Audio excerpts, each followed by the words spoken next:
Hello and welcome to the RBC Lunch and Learn series presented by the J. Herbert Smith Center. I'm your host, Jade, and I'm so excited for all of you to be joining us today. So today's guest, we have Apostol Radev, CEO of SolarSteam Inc.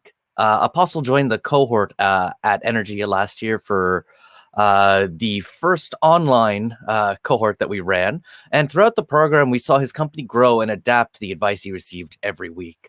SolarSteam helps to produce the lowest cost renewable heat for industrial and commercial purposes. Their innovative technology is heating up in the Alberta energy sector, and we are so excited for him to be joining us this week.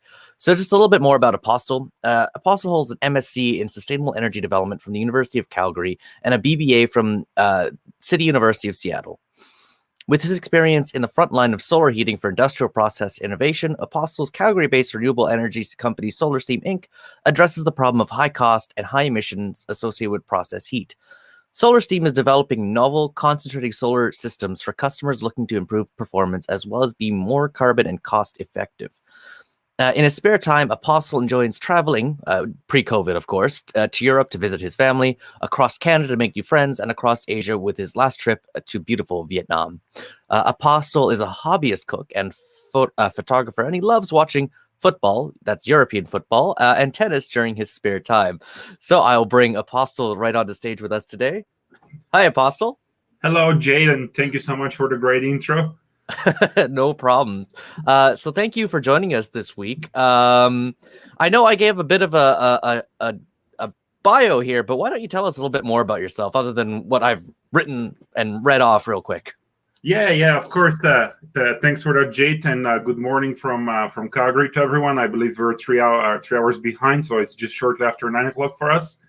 And I was jokingly sharing with Jade is that it has finally warmed up, and we're looking at minus 12 today.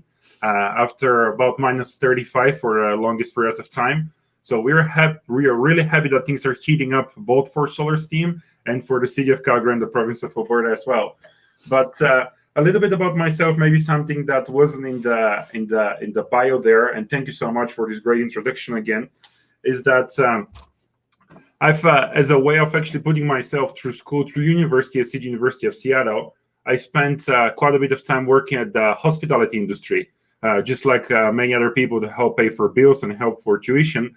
But in one particular subset of the hospitality industry, which is the Japanese restaurants. So that was something that Japanese food or even non-native food to where I'm originally from, Bulgaria, was something very foreign to me.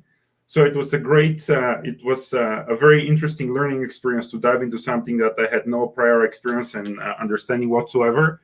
And to, dare say, become quite proficient with knowing quite a bit about Japanese food, Japanese beverages and sake in particular, as well as Japanese culture. I had a chance to go for my first trip to Japan in, when was that, 2014. Loved it. Like, I fell in love with Kyoto. I'll look forward to going there. And as a matter of fact, I was supposed to go for another trip to Japan last year, but decided to do the reasonable thing even in the early COVID days and just cancel the trip and hope that there will be an opportunity in the future to travel to Asia and across the world again. Absolutely. And I mean, it's the problem we found many people found themselves in and having to cancel trips and travel to go to I'll say exotic places. But it's really cool to hear that you've got different experiences with seeing some of these cultures across the world. Were there any things in your travels that you saw that helped with you building your own business? Any lessons that you pulled from these things?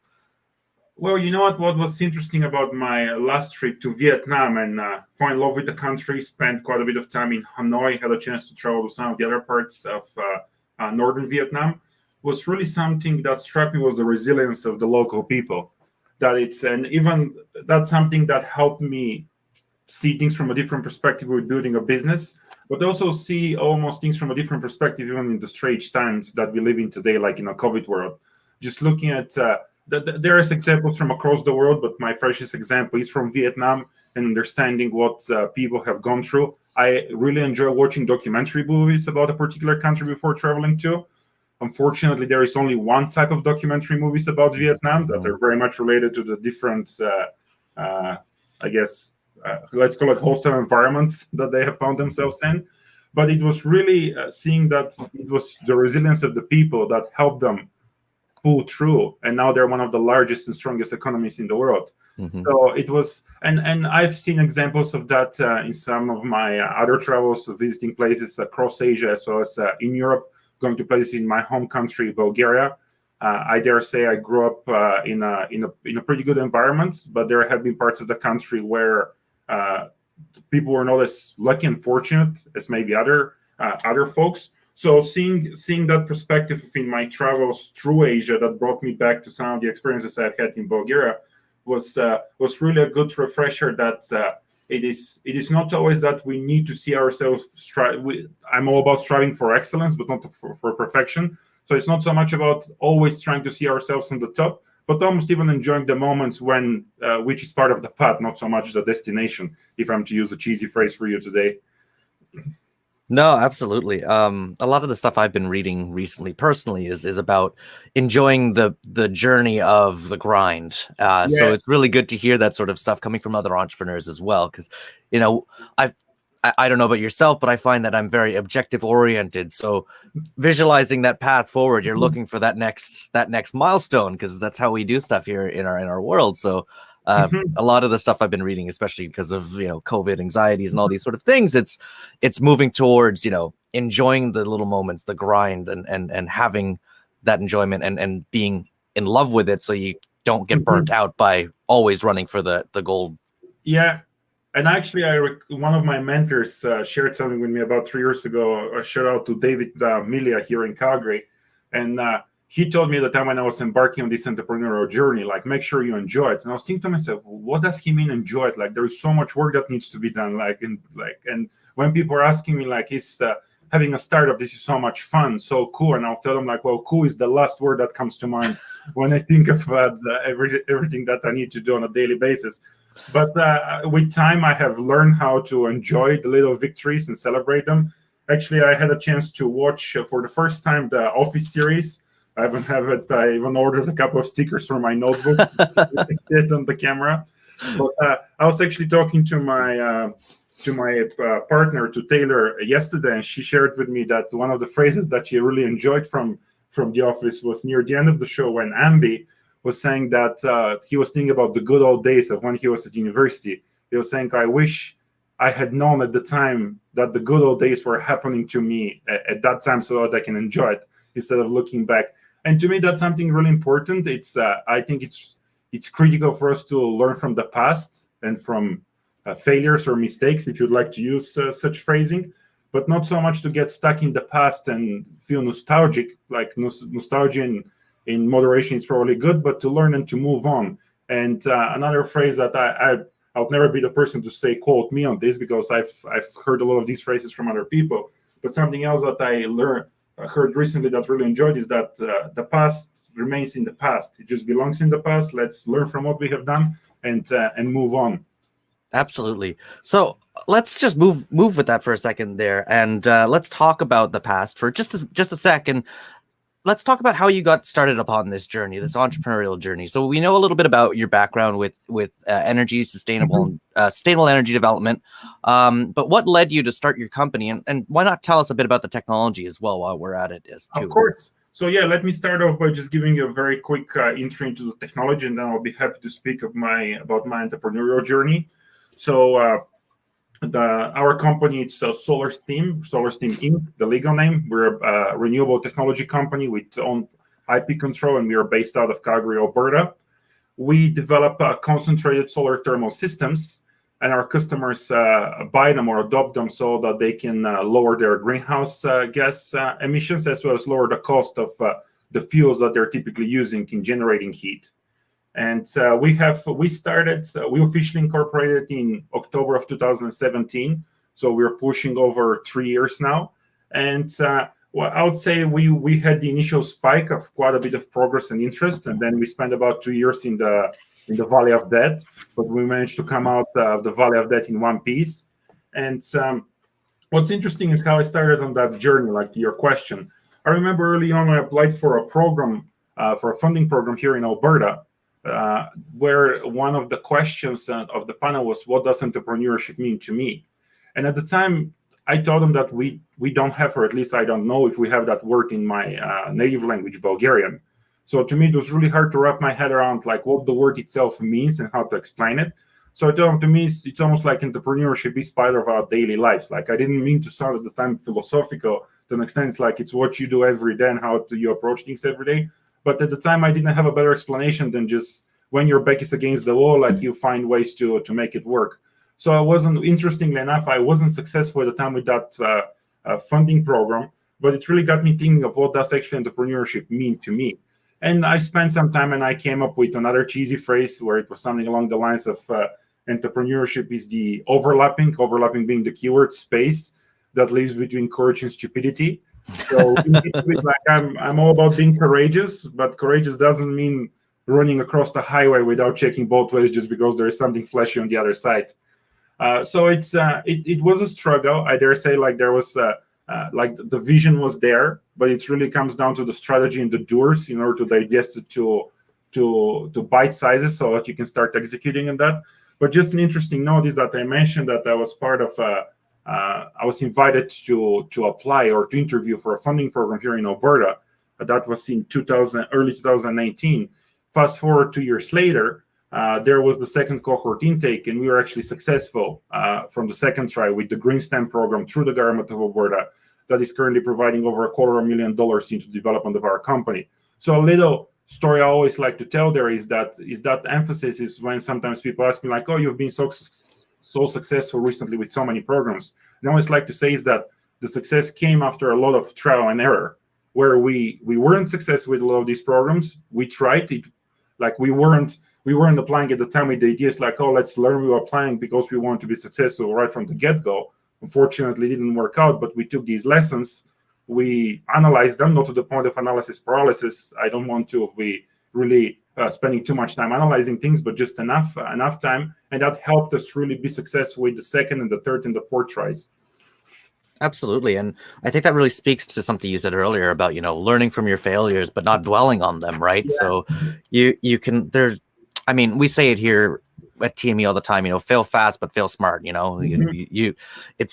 Failure isn't a bad thing. It's a moment and an understanding point, and you can learn a lot from that moment, as long as, like you said, you don't dwell on it mm-hmm. as something to be super like hard on yourself. Mm-hmm. So just kind of thinking about that, it sounds like you had to pitch your idea and your business to not only the body that you're talking about there in Alberta. I know you had to do lots of pitches for us here at Energia as well. How did you prepare yourself for those pitches? Like, what sort of questions do you ask yourself, and what do you put in your pitches to make sure you're ready for whatever someone has coming towards you? So I would say with I believe you've complimented me in the past, like, oh, you make it look so easy. And I've told you, like, I still get triggered when I hear that, like, oh, I make it look so easy. Because making it look so easy, it's a lot of practice, a lot of bad pitches, I do have to say. And it's also that notion is that we shouldn't wait like entrepreneurs to pitch only when the pitch is perfect, because we're missing out on all these opportunities for criticism. Sometimes it's constructive, other times could be hurtful, but we have to be open to that. And there was something else that I heard that really enjoyed is that there is the best way to know if we have waited for too long to pitch is around the notion that unless you're making a fool of yourself when you're pitching, then you have waited for too long. So it's that I was preparing a lot. I was practicing a lot. I was memorizing my pitches. I even had a script that I was reading. But there was always something little that can throw you off and you go in a spiral. So, but truth be told, it was all of these unsuccessful pitches and unsuccessful practices that eventually gave me the confidence that, I can steer away from the script. I know what I'm talking about. Like, I have that confidence in myself. And I also developed an arsenal of a lot of answers to the questions that I had been hearing that I didn't have answers for at the time. So I think it's that ability to have the confidence to know that you have certain limit, that you don't know everything and you can't answer every question, but having the confidence to say, I'll look into that and I'll get back to you on a particular question. Absolutely. And that goes to say that I know a lot of first-time entrepreneurs think they need to know everything. They have to have all the answers to the question right then and there. And I know if there's any venture capitalists out there watching right now, that they wouldn't disagree to say, like, hey, if that person says no and I'll get back to you, that's not necessarily a bad thing, because they're not lying at the end of the day, right? So to understand that is key, right? So let's just sort of talk about that for a second, though, when it comes to all these programs. Let's just talk about one in specific because I have to, and I'm still really curious about this. But our program here at Energia, how was your time with No, us? it's right here. Yes, I have the same badge. It was a wonderful time, Jade. I've shared that before. Is that I had certain reservations, not just about Energia Ventures in general, but online program to begin with. I was very excited about the opportunity to travel to Fredericton. I grew up in a city in Bulgaria about the same size as Fredericton, big university city, a lot of things to do for young people. So I was very excited for a visit. So I was like, how is that going to work like over online delivery, even though we had already been living in an online world? And then I had the pleasure of participating in some good programs, accelerator programs, and some programs that I was thinking it's not like they were bad programs, but they were not the best programs for me. It's always amazing when you can be sitting beside someone and it's either yourself that is thinking this program, what was I thinking with signing up for that program? And the person beside you is saying, this is the greatest program I've ever been part of, and vice versa. So I did my research on Energia Ventures. After I had a chance to learn more about the way the program is structured and the companies that have been part of the program, this one I really started getting that sense of excitement and even thinking, I was like, oh my goodness, I'm actually going to get accepted. I went from having certain reservations to just looking forward to that call or that email. So, and one of our newly appointed people as part of our C-suite office, Jeff Reading, our CDO, also shared with me that he's had a chance to work with some of the people at Energia Ventures, and Joe Allen in particular. And having such a reference was truly all the motivation I needed to give it my absolute best. So I was, and I actually have a confession to make here. I don't think I've ever shared that with anyone. But I remember when there was the first email from Energia Ventures that came out to schedule the initial interviews, I missed it. So I remember 2 weeks later, there is another email that comes in that says like, oh, we'll have to reschedule the original meeting. And I was thinking to myself, well, good thing they have to reschedule the original meeting because it either I probably missed it myself, but they would have been waiting for me for the meeting, but I would have not been there. So sometimes there is the serendipitous moments that also help. And so I would say it has been quite a bit of hard work, but also quite a bit of dumb luck that has helped us over the last little while. I mean, any entrepreneur you ask will tell you that there is such thing as luck, right? So I won't tell Belle that anything about that, and I hope she's not watching right now. So yeah, that's amazing to hear that you've seen some of these programs and stuff. What is and I know what we do in our program, and I know some of the stuff you've gone through yourself, but can you tell us a bit about what you thought was really valuable for going through some of programs like this? What are some of the resources that really help push your business forward? You know what? What's interesting is that there is all these fantastic programs out there and all the resources, and sometimes it is truly luck, but it's really important to find that alignment between which is the right program for where you're at in the development of the company the different companies that we're running. And I think for me, Energia Ventures could have not come at a better time, to be honest with you. We had just exited 2 programs, 4 sites, which was a fantastic accelerator program that we started pre-COVID at early 2020. And right after we had been accepted into a Green STEM, which is a major funding program through the government of Alberta. And it was in around that time when the opportunity for Energia Ventures came in. And to be honest, we were actually invited to participate. We were accepted to participate in a few other programs that were also fantastic programs, but we had to decline because I wanted to be true to the commitments that we have made. I didn't want to stretch myself way too thin, and I also didn't want to become one of the professional accelerator attendees either. To me, it was important to attend in programs that are actually good for us, and we would be good for them, and we would be respectful to the time that everybody is putting in. So with Energy, it was the perfect timing to really help us polish the pitch. I think it was Energia for me where I went with starting with, I would say, somewhat of a good slide deck, to really polishing the slide deck itself, to starting off with a great script, and then steering away from the script and having the confidence. It's okay if you forget a line or two, as long as you just keep yourself together and you keep on going. So I truly appreciated the confidence that I was given and I was encouraged to have by all the people at Energia Ventures. The classes that we were part of were fantastic as well, which were facilitated by the Energia Ventures team with some of their external partners. And I would say the relationships were great. So to me, it truly was the having the ability to build relationships with the people at Energia Ventures, and the people opening up their networks to us, because it was through Energia that we were invited to apply for a program through the Canadian Consulate in Denver and NREL, the National Renewable Energy Lab. And even though at the time I had told myself, okay, I need to put the brakes on the accelerator programs, I just couldn't say no to that opportunity to collaborate with NREL, because we've used a lot of their research in the past. They're one of the top research institutes when it comes to concentrated solar energy.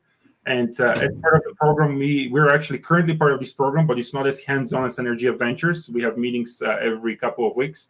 But there was an opportunity to apply for third-party validation by NREL, which is funded by the Canadian Consulate in Denver.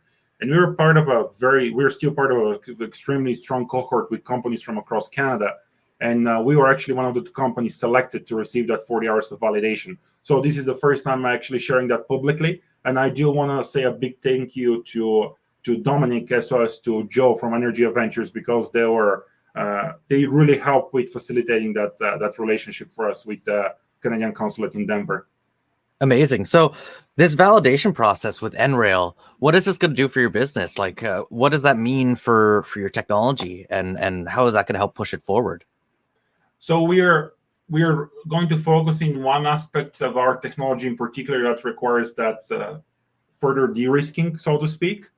We have so something else to mention is that actually since we completed Energia Ventures, we have hired 3 interns, two mechanical design interns and 1 digital design intern, to help us with making everything pretty. And we also were just last week approved for additional funding through IRAP that will allow us to bring on board 3 research and development associates. So we are really scaling up the technical capabilities of our team internally. We are also looking to collaborate with a local engineering company. But what NREL will bring is that they'll bring that final piece of world-renowned research organization that provides their set of eyes, just to make sure that we are not making some mistakes and we are not missing on opportunities to address something early, but also to help steer us in the right direction. And it will give us the ability to say that, hey, it's almost impossible for a small company, let alone Canadian company, to be engaging with someone like NREL unless you have $250,000 to engage them directly as a fee for service. And I've had a lot of respect for the work that they have done over the years. We've used a lot of their resources. So having a direct line of communication with the people that wrote a lot of these research papers or are involved with research, it's actually absolutely amazing. No, that sounds like an absolute great opportunity for you to have that direct connection and potentially access research before it hits other people. So it's quite an advantage as well. So I just got to rewind a little bit there, because that's an amazing thing to hear, Apostle, and congratulations on getting into this program and that connection right there. So will this help you break into different industries? Like right now, what industries do you serve with your technology, I should say? Yeah, that's a great question, and thanks for that. So we have identified a couple of beachhead markets or early adopter markets, which includes the petrochemical industry. We have been collaborating with a large petrochemical operator here in the province of Alberta over the last 2 years. Some of the other industries that we are looking at include food and alcohol production. And as a matter of fact, we are looking to collaborate with a number of businesses in New Brunswick, both for food and alcohol production opportunities as well as district heating applications. We are looking to start on working on a couple of small projects with UMB to further help us validate our technology concepts. And eventually, we would be highly interested in having a discussion for the ability to develop a district heating pilot system at UMB's Fredericton campus. But some of the other markets that we're looking at include pulp and paper, as well as the oil and gas industry here in Alberta, that is an epic consumer of thermal energy. Healthcare industry also uses quite a bit of thermal energy. And we're also looking for applications of our system in northern climates that currently rely on diesel power. But with that being said, we also are looking for that global reach beyond northern climates, where we can deploy our systems for within the same markets that I listed. And actually, we are already collaborating with the renewable energy development based out of the Caribbean basin that is developing a renewable technology mix that they're going to pilot at St. Vincent and the Grenadines, and they'll be replicating in other countries in the Caribbean basin thereafter. Awesome. So, I know we've discussed your technology a little bit in sort of lighter terms, but I'm kind of curious about in the weeds sort of things, just for a quick moment. I don't want to take too much time with the engineering specs and stuff like that, but you mentioning a lot of these industries like pulp and paper and health and that sort of stuff that are using a lot of heat. How precisely would your technology help them increase or improve on their energy bill, I guess, at the end of the day, right? Yeah, that's the essence of what we're doing, and it's we very much have that problem fit solution approach, where we identified a big problem, which is thermal energy. It's based on whose statistics you're looking at. Thermal energy represents between 25 and 35% of the global demand for renewable energy, but there has been a strong emphasis on electrification of the grid. But in our minds, you don't achieve the same efficiencies when you're taking an electric source of energy only to turn it back into thermal energy afterwards. It's much better off to harness thermal energy directly, such as, for example, geothermal. It's another example. But it's, for example, with some power, the PV, the photovoltaic solar systems, which are the conventional solar panels, at best offer about 22% efficiency. Most of them are at about 17, 18, 19, but let's use the best case scenario is 22% efficiency. So after you harness that efficiency, there is a lot of intermittent losses along the way through the distribution system. But even if we have the conversations that, okay, we're looking to take that renewable electricity and turn it back to heat, and if we say electric boiler is 95% efficient, it is still a calculation of 22% by 95%. So you're less with something along the mark of 20% again. So you're using that renewable energy, but the calculation between energy in versus energy out is very low for thermal applications. So in our case, we are harnessing directly solar energy for thermal applications. And based on the geographical region and the industrial application, we can be looking to up to 70% efficiencies. Okay. So we're using a technology that yields very high efficiency for direct thermal energy development. And we're looking to the thermal energy market, not the electric, because that represents, once again, between 25 and 35% based on whose statistics you're looking at of the global demand for energy. So to us, this is it's a great opportunity to actually have substantial impact from a greenhouse savings perspective, but it's also a great opportunity to offer very aggressive return on investments on any adopter. There is a couple of drivers, cost generating, revenue generating, or cost savings, depending on how you're looking at it. So the two drivers for return on investment are the avoidance of the cost of fuel, whether that's natural gas fuel or diesel fuel or alternative fuel that conventional boilers typically use for heat generation. And then the other cost savings revenue, it's the cost of carbon compliance, environmental compliance, or carbon tax. And it was the federal government that had some very aggressive projections released just at the end of last year that they were looking at $170 per ton by 2030. So we have multiple scenarios based on the price of natural gas per gigajoule, as well as based on the price of carbon tax, that offer a very aggressive return on investment, especially when we start looking at some of the larger scale opportunities for deployment. Awesome. So it really sounds like you can help offset some of that green tax problems that a lot of the larger industries will be facing, including pulp and paper, as well as some of the others as well.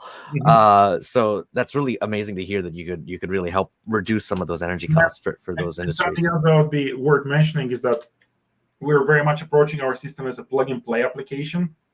So the system will readily integrate with the already existing facility, and the existing facility would not require any retrofitting. And our system will work as a hybrid integration. So in essence, when the sun is shining, the adopter will be generating their heat using our SolarSteam generators. And at night and during the coldest months of the year, they'll be relying on their conventional fired system, or actually thermal storage, which is something that we are already working on adopting as part of our system. But something else that it also, I believe, makes our system very attractive for adopters is that even though it will integrate as a hybrid operation, our system can still operate independently. So if the if the producer or the client is undergoing maintenance on their system, our system can provide the makeup heat without their system having an effect on our system to generate heat, and vice versa. If our system is undergoing maintenance, it's an independent system of theirs, so there aren't any troubleshooting aspects that need to be taken into account every time there is maintenance or any type of troubleshooting on either our system or the adopters already the system that's already in place. Awesome. So it really works with any company that is needing energy and heat purposes, right? So and doesn't break their maintenance of other systems, right? So that's awesome. So let's just I want to talk a little bit about your team, because you have your experience with energy development, but you also have team members, I'm pretty sure, that have different experiences and different expertise. How did you find some of these teammates, and how did you choose an amazing C-suite to make your company push forward? Mm-hmm. Yeah, thanks for that, Jake.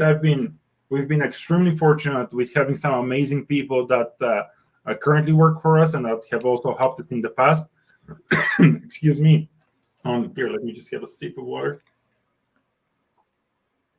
On your question, I mean, there isn't one way that we use to select or to recruit new people, but the analogy that I'm using is that we like to start off a lot of people on the sweat equity program in an advisory capacity, so that we can use that as a dating opportunity, just to make sure that there is enough compatibility and synergy between the intent and the skill set that our people are able to offer, as well as in what we can offer back to them, and what are the goals we're looking to accomplish.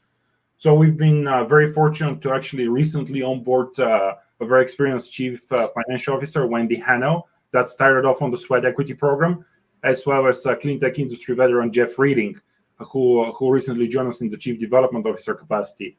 But going back to the early days of when the company was started, that in a way goes back to your question of like, where did the idea originate? So I before starting my master's program in sustainable energy development at the University of Calgary, I completed 2 technical programs at the Southern Alberta Institute of Technology, or SAIT, and one program was in power engineering, and the other program was in industrial water treatment. So at that point, I started dancing around the idea of, okay, I was aware of the principles of concentrated solar power, but strictly for power generation, for power applications. At that point, I was like, okay, in Canada, in Alberta in particular, we do have strong, great solar potential, may not be as strong to generate power, but where are we looking to take all these great thermal energy, run it through a steam turbine, lose all that efficiency and turn it into power, when we have a huge demand for thermal energy? Like, we don't need to turn it into electricity, only to loop it back into power. So at that point, I had already completed my studies at SAIT, and I had started my program at University of Calgary. And interestingly enough, I started carrying out some research on what's being done out there. I was sure I'm not the first person to think of that concept or that idea. So I came across a couple of companies in Spain, a couple of companies in US that are working on similar concepts, but not quite for the applications. And the technology, the transformative technology approach that we have, and the applications that we're looking at.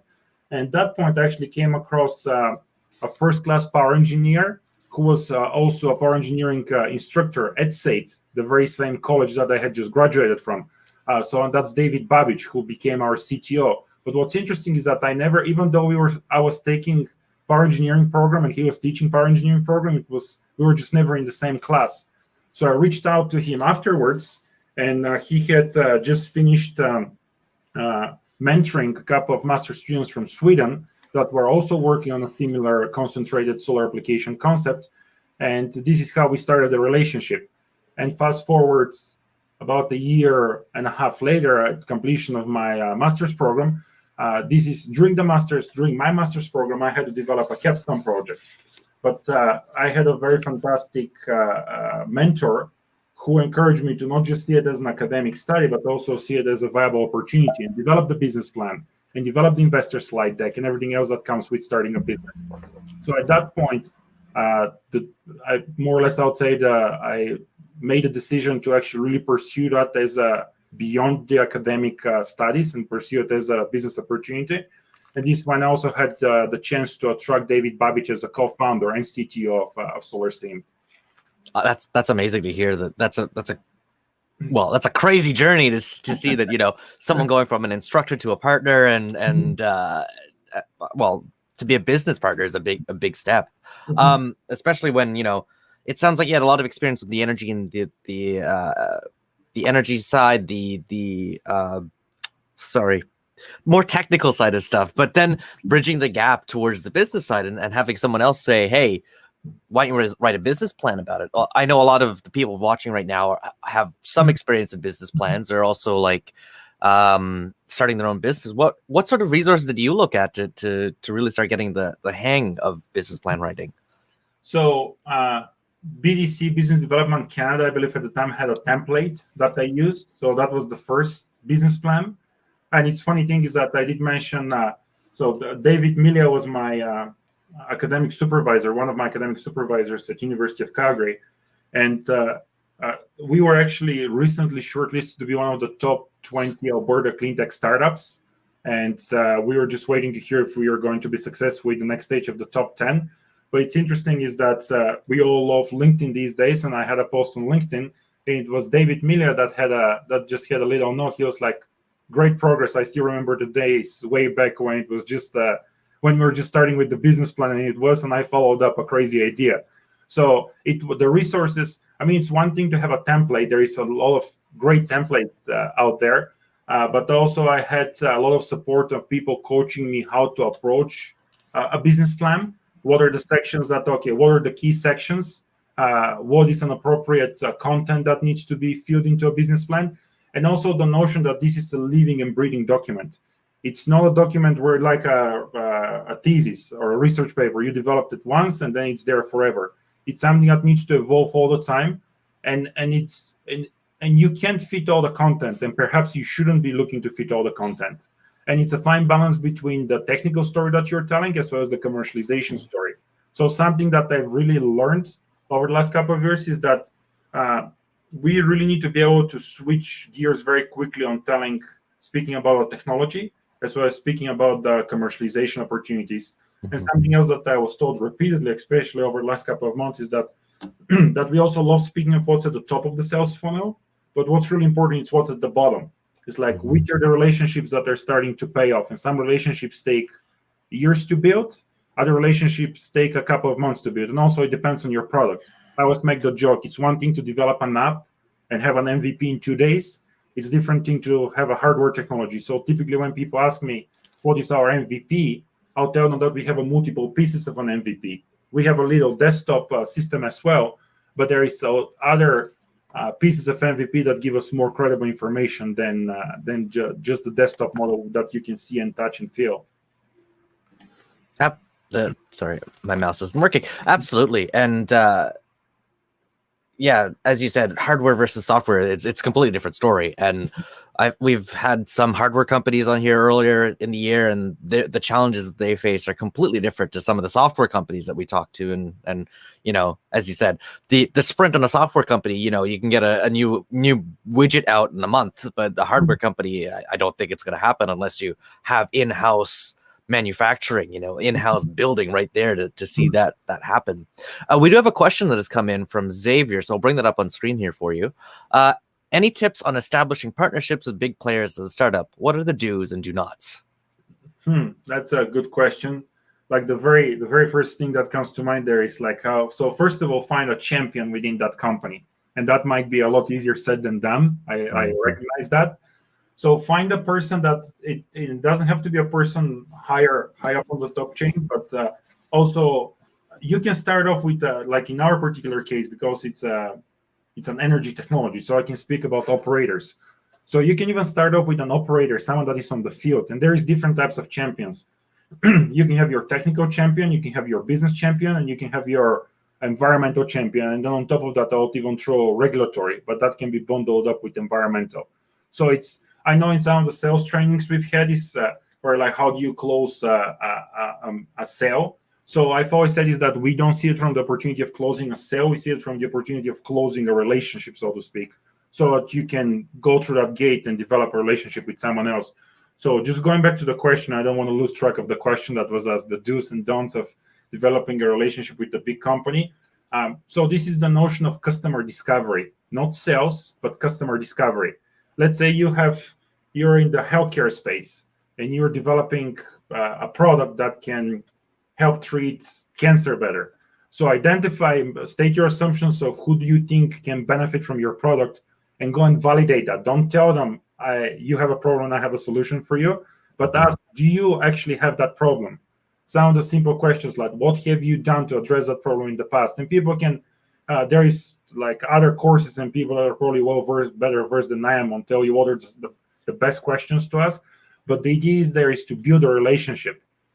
If the person that you're talking to is not the best person to talk to within that company or affiliated to that company, that's fine. Ask them, who else should I talk to? Would you be able to provide an introduction? So once again, the do's and don'ts of big companies, don't expect that things will move quick. The ball is really in your court. It's that fine line between being the squeaky wheel that gets the grease, but don't be overly aggressive with them either. And almost like passive aggressive to the point it's like, oh, I'm following, like I emailed you last week, but I haven't heard back from you. Like we all have, especially people in the big companies, very busy schedules. So be very respectful of the relationship and be aware that it takes a lot, like learn about them, like do your research, suggest that you believe that they have a problem that your solution can address, but validate that with them instead of telling them that you're the best thing that had maybe that their desk have come across like ever. Like I hope, like I'm just thinking that I hope that like we can. The essence here is how can we give like someone a quick advice that is still meaningful, but yeah, the essence of that would be, I would say, is very much relationship building, and it's very much patience. I mean, I know it's not probably what a lot of people are looking to hear, but that's unless you really look out with a fantastic champion, and if you do, like within the company, because they know how the company operates much better than you do. So if you do come across a fantastic champion, just give them all the resources that you can to make their lives easier, so they can help you tell your story. Absolutely, and if a couple of things to add to that, just as we have one of our programs is about customer discovery here at the center, so I just have to add a couple things.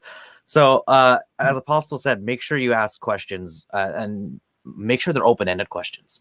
That tends to be the most valuable things that you can do to help build up your partnerships and build up those relationships, because getting a yes/no answer usually ends the conversation right there, but getting someone to talk about their story or the pain that they're feeling. So for an example, I like using this personally when I talk to people is, tell me about a time when this happened or that happened, or that sort of stuff, because that gets them to talk about a story, a specific issue that they might have been facing, and really gets you to the core of a problem. And then secondly, and this is usually the hardest thing I find, is don't talk about your solution. And I've had this problem. I know other entrepreneurs have had this problem, but it's the number one thing you got to be aware of is do not talk about your tech. The minute you talk about your tech, the interview is over, because it starts to turn into a sales pitch, not a problem solving session. And that's really where you need to start And that's a key point. When the time is right, they'll invite you. They'll actually ask you to talk about your tech. And also something else that I have learned is that we have our tech and we have an idea of the application. Like we think that we have the greatest concept of what is the application of our tech. But in the customer discovery, you'd be amazed of how people, they'll tell you, yes, we have this problem, but it's more specific in this way. And that they're not going to tell you straight up, but they're going to almost lead you in a direction that there might be a better application of your tech within their company that you haven't thought of. So this is always my New Year's resolution every year, to listen more. So I would open that to everyone. Listen, ask a question, shut up and listen, because you'll be amazed of how much valuable information you'll be able to hear from the person on the other side. That's great, because the next thing I had written was ask, don't tell, because that's just it, right? You ask the questions and listen more, and don't tell them about what you're doing. Just listen to what others are doing. Great question, Xavier. I think that was really helpful, Apostle, too. Thank you so much for your answer on that one. Yeah, of course. And Xavier, if you'd like to follow up with me offline, I'll be happy to chat with you on that further. I'll do my absolute best to give you an advice. It would be up to you to decide whether that's a good or a bad advice at the end of the day. Awesome. So I just want to wind back there for a second, because before your question from Xavier, you were talking about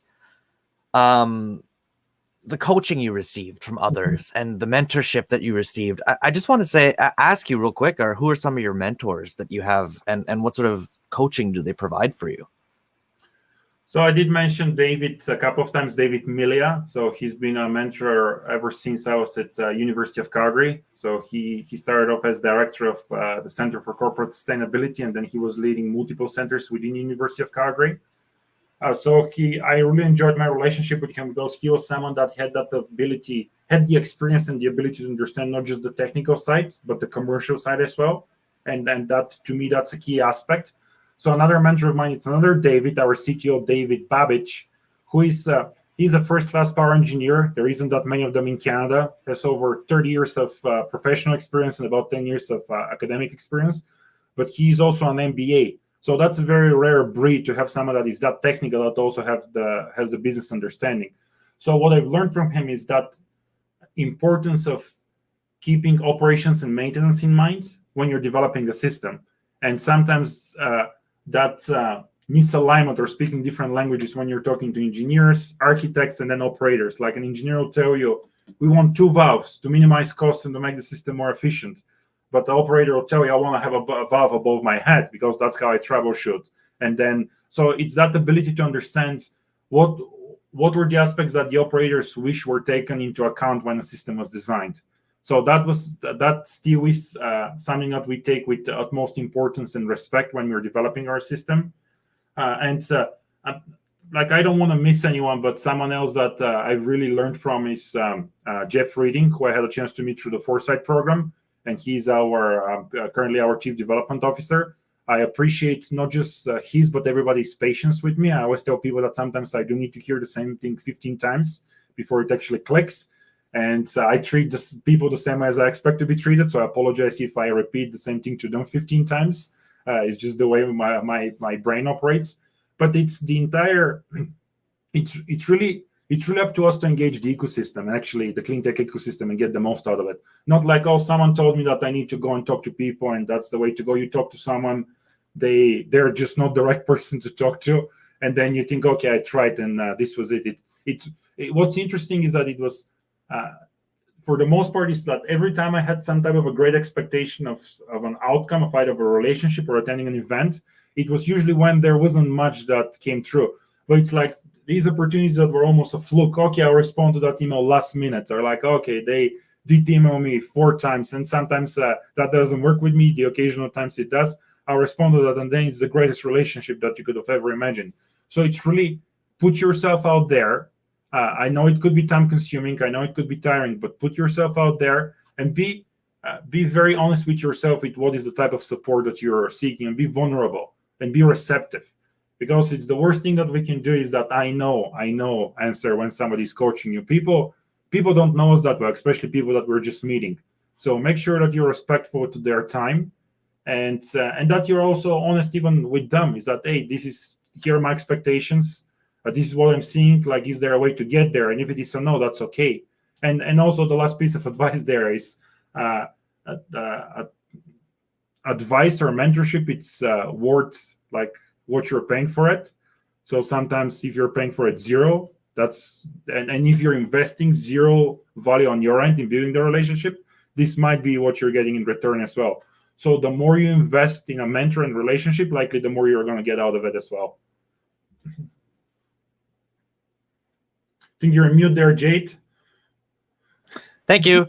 As I was saying, absolutely, relationships are a lot like banks. You know, there's give and take in every relationship, and that can be said from networking and business relationships to anything, really. But just be aware that, you know, try not to take more than you give either, right? Mm-hmm. So try to give back in ways is just Jade's tip for good, healthy relationship advice stuff, I guess. So I think that really answered the next question I was going to have. So I'm going to skip over that one because the next one was about, what sort of qualities does a good mentor have? And it sounds like you kind of hit the nail on the head there already, expertise, but also, that caring, that passion. The very first word that came to mind is to care. Yeah. Like I'll try to work with people that genuinely care, even if they are lacking a certain set of skill set or competency. Because that's the building block of every relationship, and it's very easy to attract a specific. I mean, I shouldn't say it's easy. It's much easier to attract just a specific skill set, even if it is externally, even if you have to pay for it, instead of focusing that you need someone with a very specific skill set, and hopefully the ability to care in the relationship will be there as well. So I would very much say is that also care, that alignment of purpose. Like we had a great exercise with Energia Ventures on purpose. So yeah, make sure that the goals don't have to be 100% aligned, but make sure that they're aligned in the same direction. Like there are multiple ways to get to the finish line, but make sure that you have good alignment between the expectations and have these honest conversations early on. Like, what do people expect out of the relationship? And they don't need to give you the best answer. Just make sure that you understand what they expect. And then once that's been stated, then you can engage in a conversation on whether you think that this is realistic or not. Absolutely. And if I'm not mistaken, I think you're talking about the Think 8 stuff that was done. Yeah, we had Mark on the show a few weeks back, and so a lot about purpose and aligning that stuff and getting that purpose across in any messaging that you have. So it's good to hear that some of that stuff there's a value in that. It's really great to hear that sort of thing. Just one last question, because I think we're running out of time here, but I just really want to hammer down it because it sounds like you really know how to do this. But so learning to talk or communicate in multiple ways for different types of communicators. You talked about the people who are like frontline, who are like, I want this on my hard hat because of this, but you also talked about the people making financial choices and decisions and stuff. So what are some, just as your last bit of advice here, what's your advice for learning to, communicate your value to different types of stakeholders? So you do have to put in the work, which could be between reading some of the books that are helpful. They're not going to teach you everything, but at least they're going to get your wheels spinning. Going out there and once again asking the questions like, what are you when you talk to a finance person, what are you looking for? Many times I'll tell you, I don't even care about the technology. I assume that it works. This could be very offensive to an entrepreneur. Like, I don't care about the technology, but don't take it personal. And you're not there to rock their world like with your technology. Hopefully that will eventually happen.